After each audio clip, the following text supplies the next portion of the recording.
Une soirée riche en sons, rimes, rires et couleurs, c'est ce à quoi a eu droit le public d'un célèbre bar de Cotonou le samedi 10 octobre dernier. Gopal Das, de son vrai nom, Indradas Bakhtar Nonayon, slameur d'origine et d'originalité, qui s'appuie sur le patrimoine linguistique africain pour construire un univers de rencontres universelles et de transversalité assumée, a voulu faire visiter le contenu de son nouvel album au public.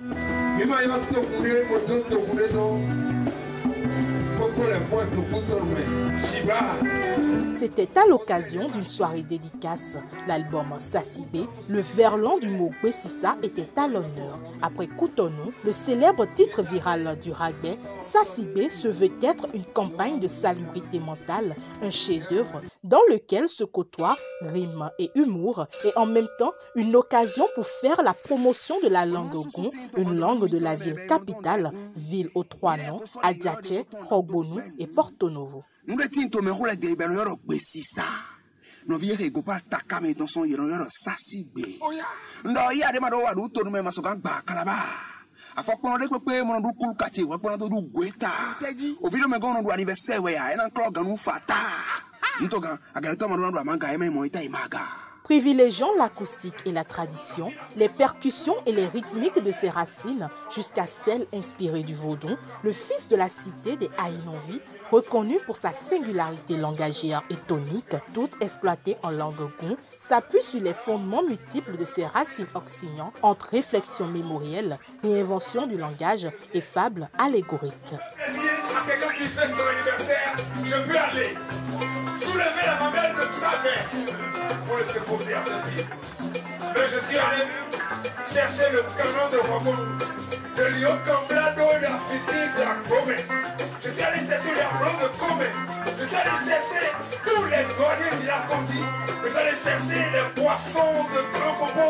Je suis allé chercher le Dakoué. À la fin de son spectacle, le créateur du concept, Aïra Totétitude, nous livre ses impressions et nous parle de ses projets immédiats. Les musiciens, c'était bien, la musique était à son paroxysme.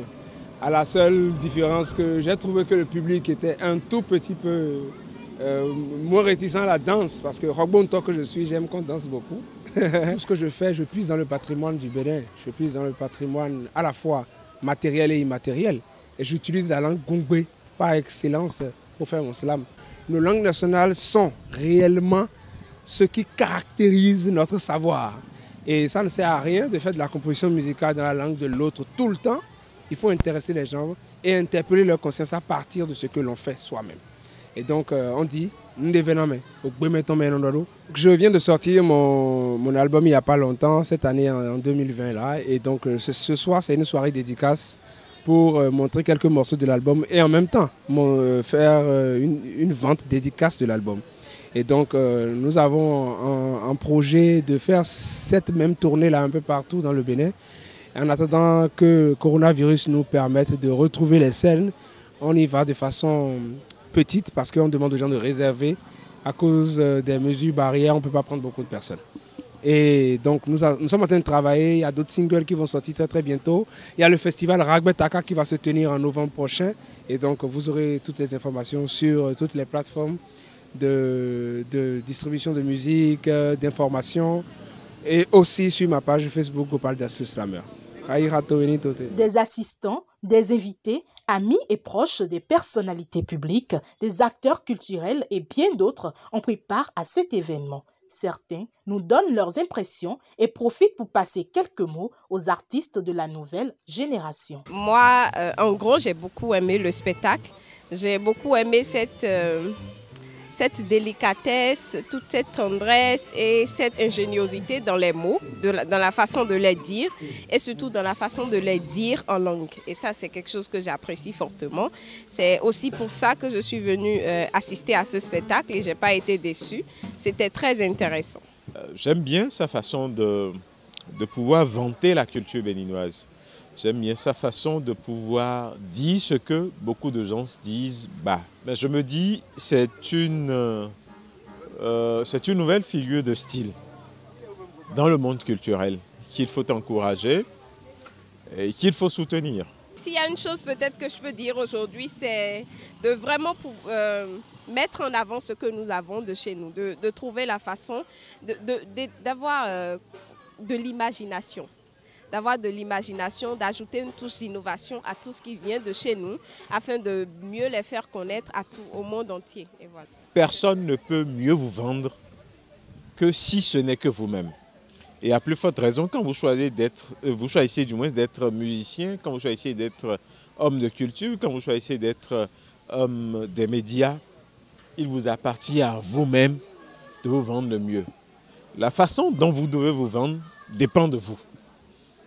Vous n'avez pas l'obligation de faire comme Koffi Olomide, vous n'avez pas l'obligation de faire comme Sardou, vous n'avez pas l'obligation de faire comme, je sais pas, Mewe, vous n'avez pas l'obligation de faire comme Sagbo Andanialou, mais vous avez l'obligation de créer une identité propre à vous. Et face à cette identité, dès qu'on entendra ça, on dira « Ah, ça c'est de chez moi, ça c'est telle personne, ça c'est ma culture ». Donc la jeune génération, il faut toujours prendre l'exemple sur ce qui est passé, mais en tenant compte de ce qui est passé, c'est de savoir qu'est-ce qu'on peut apporter à ce qui est déjà passé pour que cette figure, ce style, ce visage ou cette image de la culture béninoise reste. Plus qu'une réussite, la soirée de ce samedi a permis à tous de reconnaître une fois de plus le talent du Ragbe Gopal Das, qui se veut être un défenseur du patrimoine culturel africain, un bon exemple pour la jeune génération. Aïratoini Toté. Je prends chaque mot, je les retourne, je les fais subir le Kama Sutra, je les mets à dos, à nu, parfois. Je les lave et les mets dans un album pour que chaque moment, les gens puissent visiter mon album.